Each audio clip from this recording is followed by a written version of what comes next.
नमस्कार दोस्तों, स्वागत है आपका हमारे चैनल पर।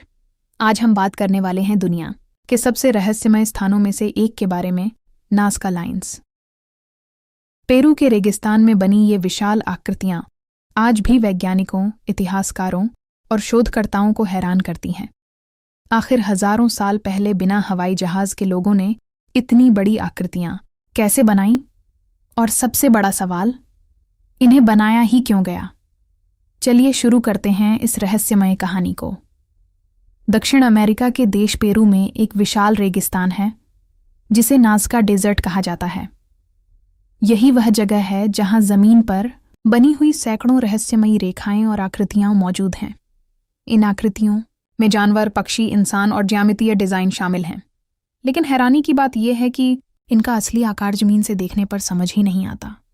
इन्हें सही तरीके से देखने के लिए आपको आसमान में उड़ना पड़ता है। जब 1930 के आसपास हवाई जहाज इस इलाके के ऊपर से उड़ने लगे, तब पायलटों ने जमीन पर बने इन विशाल चित्रों को पहली बार साफ साफ देखा। यह खोज पूरी दुनिया के लिए चौंकाने वाली थी। इनमें से कुछ आकृतियां इतनी बड़ी हैं कि उनकी लंबाई 300 मीटर से भी ज्यादा है।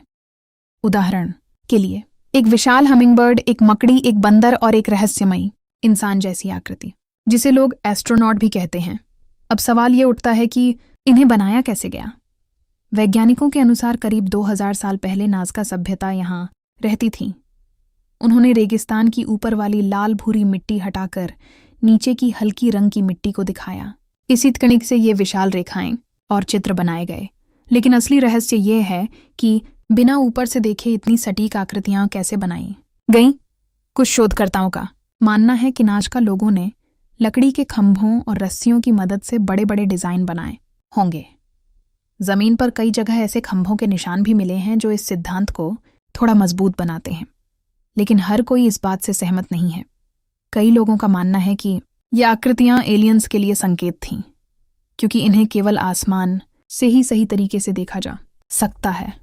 इसलिए कुछ लोग कहते हैं कि शायद ये प्राचीन एयरपोर्ट थे या एलियन को संदेश देने का तरीका। हालांकि वैज्ञानिक इस विचार को ज्यादा गंभीरता से नहीं लेते। एक और दिलचस्प सिद्धांत ये कहता है कि इन लाइनों का संबंध खगोल विज्ञान से हो सकता है। कुछ आकृतियां सूरज, चांद और तारों की दिशा से मेल खाती हैं।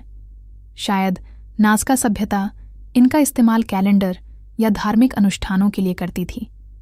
लेकिन अभी तक कोई भी सिद्धांत पूरी तरह साबित नहीं हो पाया है।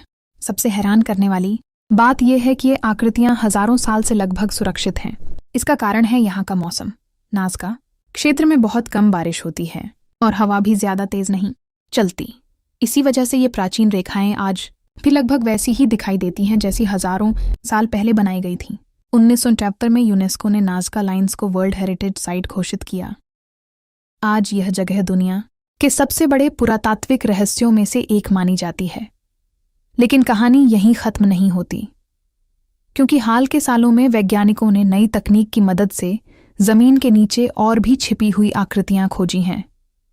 और कुछ खोजें तो इतनी अजीब हैं कि उन्होंने इस रहस्य को और गहरा कर दिया है। आखिर इन लाइनों का असली उद्देश्य क्या था? क्या यह धार्मिक संकेत थे? क्या यह खगोलीय नक्शा था?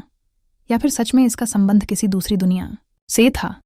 इन सवालों के जवाब खोजने की कोशिश हम करेंगे इस सीरीज के अगले पार्ट में। अगर आपको ऐसे रहस्यमय और दिलचस्प विषय पसंद हैं तो वीडियो को लाइक करें, चैनल को सब्सक्राइब करें और बेल आइकन जरूर दबाएं। मिलते हैं अगले भाग में, जहां हम जानेंगे नाज़का लाइन्स से जुड़ी और भी चौंकाने वाली खोजों के बारे में। धन्यवाद।